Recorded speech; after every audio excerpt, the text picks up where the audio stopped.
senhor presidente, demais vereadores, meus senhores e minhas senhoras aqui presentes. Na verdade, senhor presidente, eu até pedi para falar daqui, não de uma maneira de diferenciar dos demais, mas de uma maneira, inclusive, de poder fazer que o meu voto também possa servir e possa contribuir para uma reflexão conjunta, tanto dos vereadores dessa casa e de quem está nos assistindo.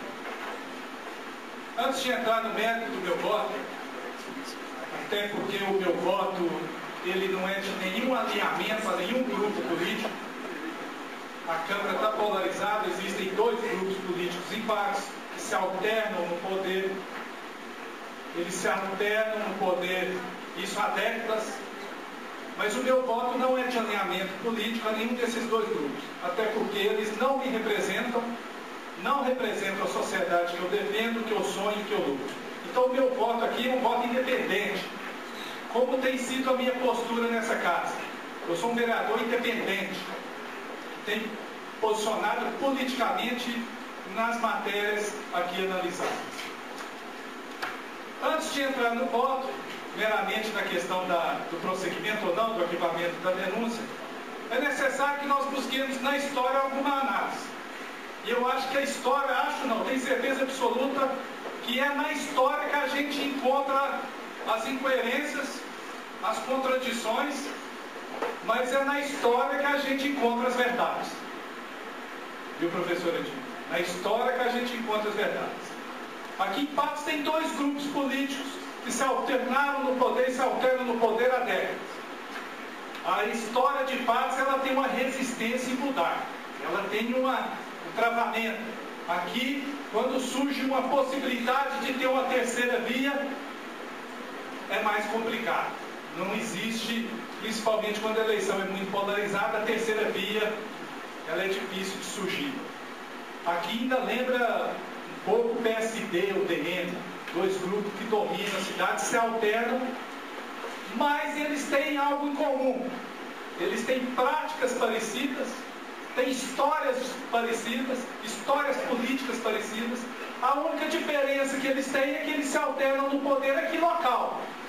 Porque em nível estadual e nível federal eles se unem.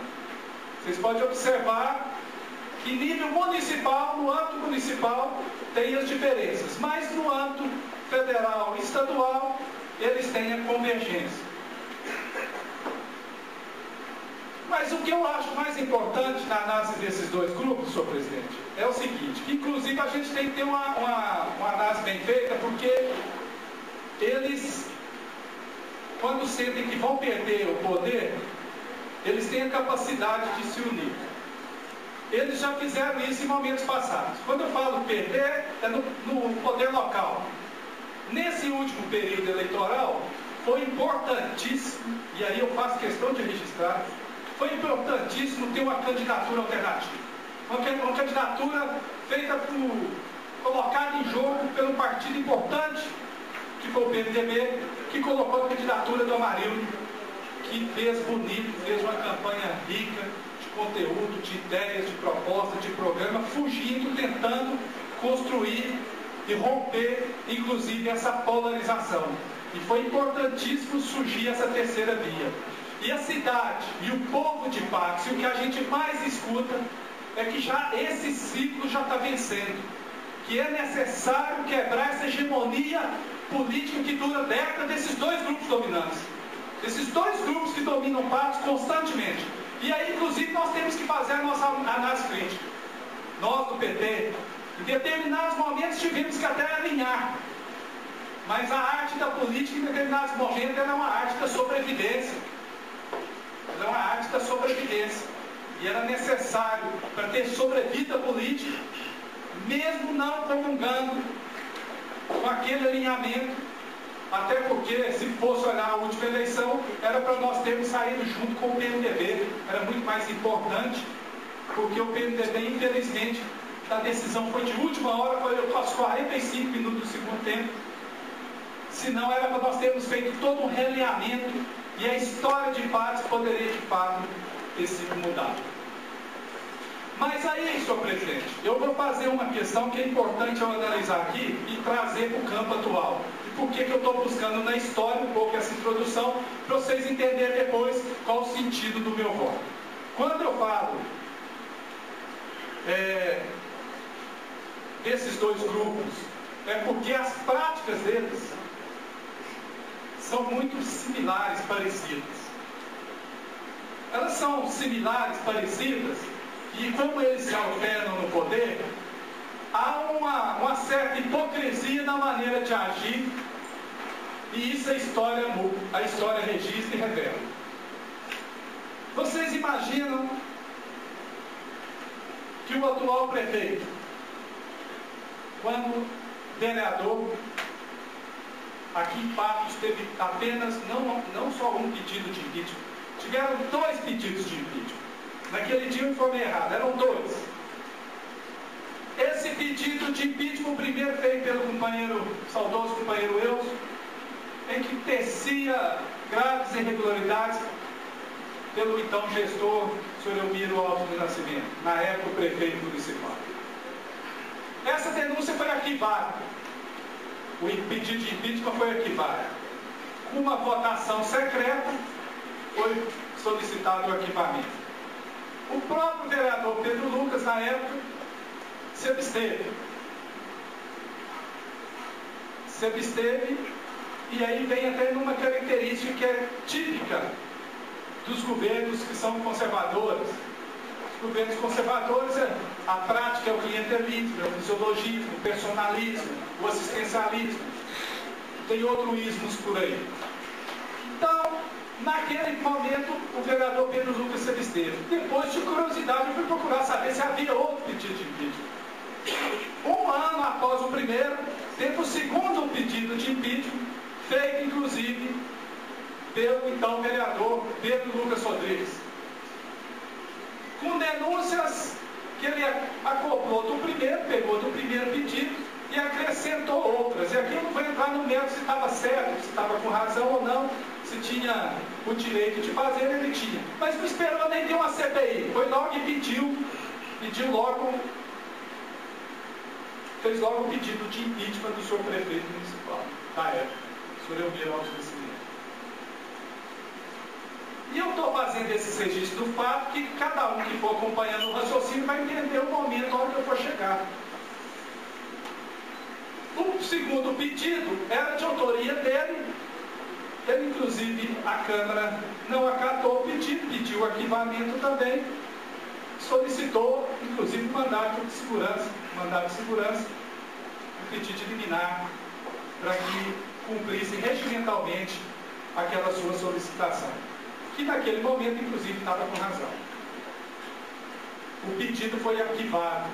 E aí eu trago um pouquinho para cá, saio do pedido de impeachment e coloco na posição na CPI da SEASA. Agora, o que a CPI da SEASA tem a ver? O que o pedido de impeachment passado tem a ver? A história tem tudo a ver com o presente. O passado tem a ver com o presente. Porque revela nas atitudes da gente, aquilo que nós fazemos aqui hoje, não fica só para esse momento, fica para esse momento e para os momentos futuros. Fica registrado na história a nossa prática, o nosso voto, o nosso posicionamento, o que a gente se manifesta aqui politicamente. A CPI da SEASA, inclusive, o senhor Edgar Pinheiro assumindo na época que tinha roubado R$250 mil, assumiu, ele, servidor de confiança, ocupava o cargo de diretor, roubou R$250 mil, teve a CPI, inclusive de minha autoria, quem era o relator era o vereador Pedro Lucas. E, na época, o vereador Pedro Lucas foi implacável também no seu relato.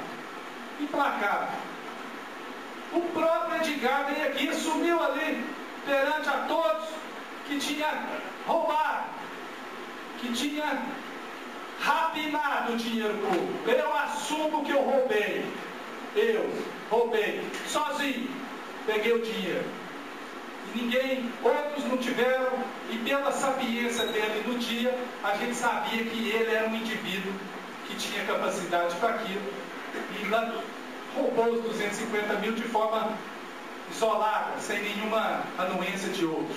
No relatório do relator da época da CPI, o senhor Pedro Lucas, como que se posicionou? Acusou e criminalizou também a prefeita Maria Beatriz. Presta atenção. Porque aqui não tem vítima na história, não. Aqui não tem coitadinho na história, não. Tem uns que escrevem até artigos de jornais falando nunca na história, parecendo, nunca antes na história houve tanto denuncismo, tanta perseguição política, tanta retaliação. Balela, mentira. O senhor Pedro Lucas, na época, criminalizou não só a prefeita, por erros de terceiros. Por erros de terceiros. Criminalizou também o Francisco Mendonça e pediu, inclusive, o indiciamento da controladora do município. 3. Não se contentou em o servidor assumir que era só ele. Ele não se contentou, falou, não. Crime também. Se não soube administrar, é crime de improbidade. Eu estou mostrando isso aqui, relembrando esses fatos, para mostrar aqui que não tem ninguém santo aqui não. Que aqui faz as coisas de acordo com as conveniências políticas. E as práticas desses dois grupos são muito parecidas. Porque aquele grupo que pediu arquivamento na época das denúncias que o Eus e o vereador Pedro Lucas são aqueles também que hoje pedem o prosseguimento. Então, aqueles mesmos que fazem as mesmas práticas antigas, com os mesmos fatos parecidos, são aqueles também que pedem o arquivamento ou o prosseguimento. E aí, senhor presidente, é importante fazer esse registro, porque na nossa análise é necessário que nós tenhamos clareza do nosso voto. O nosso voto ele é um voto que tem que ter consistência de conteúdo, de visão histórica, mas ao mesmo tempo ele tem que ter uma consciência de um novo despertar, de criar novos paradigmas, de despertar nas pessoas uma consciência mais crítica, que está passando da hora de quebrar a hegemonia desses dois grupos dominantes que dominam a cidade há décadas. É necessário criar uma nova alternativa de poder, uma nova visão de administração, de gestão. E a gente fala isso de forma desarmada. Mostrar as contradições, como se posicionava o vereador A, vereador B. E do mesmo jeito eu faço até um exercício fictício aqui. Se imagina se fosse a prefeita Maria Beatriz. A Maria Beatriz que tivesse ganho a eleição e o vereador Pedro Lucas fosse o atual vereador, será como se ele posicionaria se tivesse acontecido esses fatos tão graves que aconteceram agora? Será como? É um exercício fictício, eu vou deixar para vocês refletirem. E também do outro lado. O outro lado. Como se posicionariam aqueles que até tempos atrás não defendiam, inclusive, investigações? Como que eles se posicionariam se fosse a Maria Beatriz, atual prefeita, a ex-prefeita, atual prefeita? Como é que eles se posicionariam a respeito do pedido de impeachment? Será que eles dariam para o prosseguimento? São reflexões que a gente não pode abrir mão de fazer. Isso aí é para mostrar as incoerências e as contradições. Que o meu voto aqui, o meu voto não é de torcedor, não. Eu torço para o A, torço para o B. Meu voto não é de torcedor, não. Meu voto é de vereador. Meu voto é de homem público. É de agente político. Aqui eu não torço para A e torço para B, não. Fica parecendo que aqui em determinados momentos é time de futebol. Galera, torce para um, torce para outro. Bate palma, baila. Fica amiguinho, porque está do lado em determinados momentos, fecha a cara, porque você está se posicionando contrário àquelas pessoas. Então, senhor presidente, eu fiz aqui até uma sequência aqui, que eu, na verdade, vou pular, até porque eu não quero me estender muito. Mas vou deixar bem claro que aqui aqui quem está posicionando hoje, e aí o doutor Francisco Fabiano foi muito feliz. Feliz e claro, aqui não existe votação de cassação de prefeito.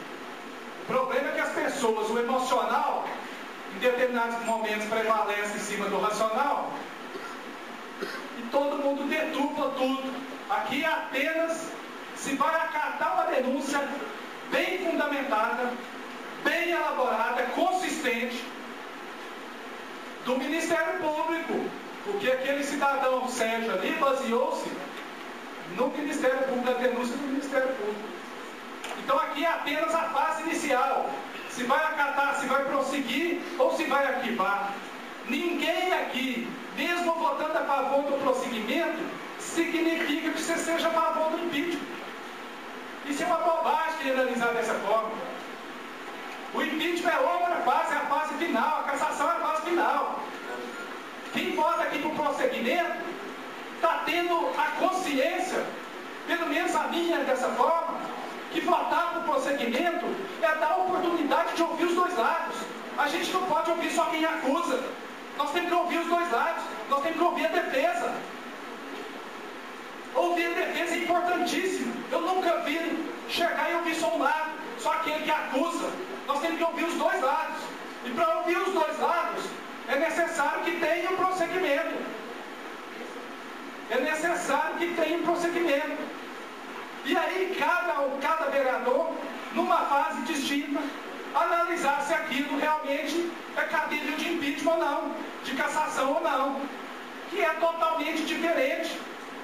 Obviamente que a minha leitura hoje é uma leitura política, de mostrar o quanto são contraditórios os dois grupos quando estão no poder, quanto também são as práticas parecidas, similares, quando eles estão no poder. E até quando eles correm o risco de perder o poder, eles se unem, que caso já uniram, inclusive na questão do doutor Eli, quando o doutor Eli ia ganhar a eleição, a força alternativa da cidade era nova na época, uniu para não deixar o doutor Eli ganhar. Então a história mostra, de fato, o comportamento de cada grupo que domina. Aqui ainda a gente vive os requisitos da UDN e do PSD. Quando eu falo isso, é porque é pura verdade. E o vereador paga um preço caro quando ele manifesta de forma independente. Viu, Zizi? O vereador ele paga caro. O vereador, quando ele é independente, quando o voto dele não é alinhado a nenhum dos grupos políticos, eles cerceiam ele. Eles começam a perseguir, retaliar. A mídia não entrevista. Teve posições que eu já fiz aqui nessa Câmara, que eu, entre aspas, não deixei que doasse um terreno para uma emissora de rádio. Tem 7 anos que eu não posso falar naquela emissora. 7 anos. Conforme for sua posição política aqui, você é retaliado. As suas emendas não são pagas, que na verdade as emendas não são suas, são da comunidade. As reivindicações não são atendidas, que também não são suas, são da comunidade. Há um preço caro quando o vereador assume uma postura de agente político independente, que olha a política como a arte de fazer o possível. Olha a política não como a arte de fazer o impossível, mas fazer o possível necessário. E eu tenho essa leitura. E talvez continuarei com o mesmo sonho de exercer da política uma prática também de educação, de formação, de despertar uma consciência crítica do nosso povo, para que não cometa análises simplistas que caia no senso comum. Quais são? Se roubou no passado, pode roubar agora. Se fazia daquele jeito no passado, pode fazer agora. Se o Edgar Pinheiro roubou 250 mil, nessa agora do SEAS nós estamos autorizados, é a mesma coisa. Não pode. Não pode ser o senso comum, não pode ser essas análises simplistas. E eu vou dizer que aqui eu não faço nenhuma crítica pessoal ao prefeito Pedro Lucas. Mas não queiram também vocês fazendo do prefeito uma vítima. O prefeito processou todos os ex-prefeitos da cidade. Todos. E não foi uma vez só, não. Ele processou o senhor Arlindo Porto, ele processou o senhor Antônio do Vale, ele processou o Jarbas Cambraia, ele processou o Zé Humberto, processou todos. Ele processou, sempre usou justiça em desfavor do político vigente. E ele foi processado, foi algoz do senhor Arlindo Porto, foi algoz do senhor Arlindo Porto. Tem que deixar claro, a história tem que registrar isso. Ele foi algoz com o Antônio do Vale, foi algoz com o Jarbas Cambraia. E agora fica parecendo que lá é a vítima. Ele foi algoz, foi processado. Quando ele entrou lá na prefeitura, eu achei que ele ia processar ele mesmo. Eu achei que aí eu lembro do Milton conta lá em Uberlândia que a manchete seria primeiro, prefeito processa ele mesmo. De tanto que ele gostava de usar a justiça em desfavor dos outros. Então isso aqui é uma realidade que eu estou dizendo. É uma realidade. Aqui não tem. Enquanto ele era vereador, fazia uma prática dura. Se estava certa, coerente ou não com a história dele, com aquilo que ele acreditava, não cabe aqui analisar. Eu, na maioria das vezes, eu tenho certeza que ele estava correto. E aí, senhor presidente, não posso deixar de fazer esse registro. Esses grupos, eles têm a prática de se unirem quando há conveniência. Vocês imaginam se eu chegar em outra cidade e contar que aquele vereador que processou todos os ex-prefeitos foi abraçado na última eleição e os ajudaram, esse grupo político ajudou a eleger. Eles vão falar que eu que estou exagerando, que eu que estou mentindo. Eu falo, não é verdade. Vocês sabem por que é verdade? Porque os dois, tanto o vereador Pedro Lucas, quanto o grupo que o apoiou, esqueceram seus passados. Esqueceram seus passados. E eu falo isso de peito aberto e com a consciência tranquila, porque a história me permite dizer. Esqueceram seus passados. E por que eles esqueceram seus passados? É porque para ganhar na época da prefeita que tinha uma densidade eleitoral, que tinha carisma, que tinha as mesmas características do campo conservador, quais eram? Clientelista, populista, assistencialista, a mídia na mão, tinha uma parte da mídia que era da mão deles. Todos esses, para ganhar da prefeita, tinha de arrumar um candidato com as mesmas características similares, equivalentes, porque senão não ganhava a eleição. Engoliram o que a gente chama de ré. Para nós ganharmos a eleição, tem que ser esse cidadão aqui. Mas depois de tudo aquilo que ele fez com a gente, não tem problema. Nós vamos ganhar porque o importante é ganhar. É tomar o poder daquele outro grupo. Aí aquele outro grupo no futuro vai tentar tomar o poder do outro. E essa polarização de dois grupos que dominam a cidade há anos, há décadas, causa um retrocesso na nossa cidade. A prova que eu estou dizendo é a própria UFO, a Universidade Federal, que hoje não saiu daqui de fato e não está implementada com a certeza de ser duradoura. Deve-se a picuinha, a jogos rasteiros, a movimentações subliminares desses dois grupos políticos, que parece que os dois não querem que a Universidade Federal fique aqui em paz. Então é hora de desmistificar, é hora de tirar a áurea, de mostrar que aqui não tem só aquilo que atira a pedra, não. E quem que atirou pedra mais aqui não foi eu, não. Eu sempre fiz ações afirmativas e propositivas aqui. E hoje, se nós estamos aqui falando e dando voto aberto, é porque eu fiz uma emenda que acabei com voto secreto nessa casa. Porque antigamente tinha voto secreto. A pessoa ia ali, fazia um discurso, ia vir aqui, votava na urna, outra coisa totalmente diferente. Fazia o discurso só para agradar a plateia. Aqui não. Tem que falar e se posicionar abertamente no seu voto. E para encerrar, senhor presidente, eu sei que me estendi muito, eu vou deixar bem claro que a minha decisão aqui é para o prosseguimento. E que não implica prosseguimento ser nenhuma análise, e quem quiser analisar diferente, que analise. Nenhuma análise de pedido de impeachment. Impeachment é outro processo, cassação é outro processo. Dar prosseguimento é dar oportunidade ao senhor prefeito de fazer a sua defesa. é nesse sentido que eu passo o meu voto com a consciência tranquila que o meu voto não é voto de torcedor, o meu voto é voto de vereador. Ok, vereador.